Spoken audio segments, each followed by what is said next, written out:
Медиктерди сактоо боюнча Исак Айтбаевич, экинчи маселе боюнча чечимге менде бир сунуш бар да. Бул жерде турат: дать правовую оценку действиям экс-министра здравоохранения Чолпонбаева за довышенную работу. Ушул жерге финанс министринин жоопкерчилигин да карап койлу. Анткени финанс министри убагында акчаны которбой, көп ооруканалар баягы өздүк сактоо каражатын ала албай, ошо биздин медиктерди мына айтып атат азыр 94 адам жабыркады деп атат. Финанс министринин жоопкерчилигин да генерал прокурор текшерсин деп киргизип койлу сунуш катары.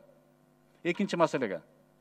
Буларды азыр булар кайрылып атат да, илеп атышат да. Бизди караган адам жок дейт. Мына телевизордон чыгарып кечирим сурап атасыңар, Facebook'тан кемчиликтерди айтып койсочу. Анан сиз министр катары буларды коргобойсуңузбу? Сиз ошолордун атасысыңыз да. Булар эми иштеп атса, эң алдыңкы жерде жүрсө, эң биринчи башталганда дейт, биздеги баягында жыртык-пыртык, эптемей бир халаттарды кийип жүрдүк дейт. Ошонун артынан мына жукты да. Акча которулбаптыр маалында. Буларда кандай болот? Буларга акчадан башка дагы кандай буларга жардам болот? Абдуманап Расулович, буга дагы азыр өкмөттө компенсация төлөө маселеси көтөрүлүп атат.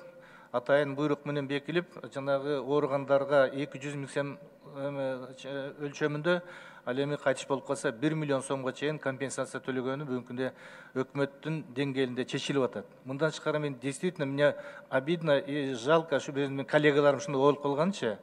Да, действительно, первоначально мында костюмдар жетишкен эмес. Бирок бүгүнкү күндө комиссия атайын республикадан жибердик. Мына бүгүн алабукасын бүтүрүп келдик. Атайын комиссия өзүнүн ВОЗдун методикасы боюнча эмнеге кандай причины следственный факторлорду изилдеп, ким виноват, кайсы жерде мүчүлүштүк кеткенин аныктап туруп бизге сунуш берет. Ошонун сунушу менен биз жыйынтык чыгарабыз деп ойлойм.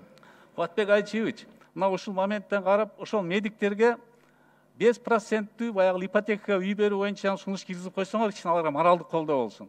Проценти жок үй алганга уруксат ала турган мүмкүнчүлүк бергилечи. Ушу бир акчадан башка да аларга жардам болсун ушундай.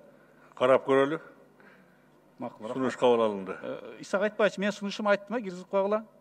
Рахмат. Рахмат.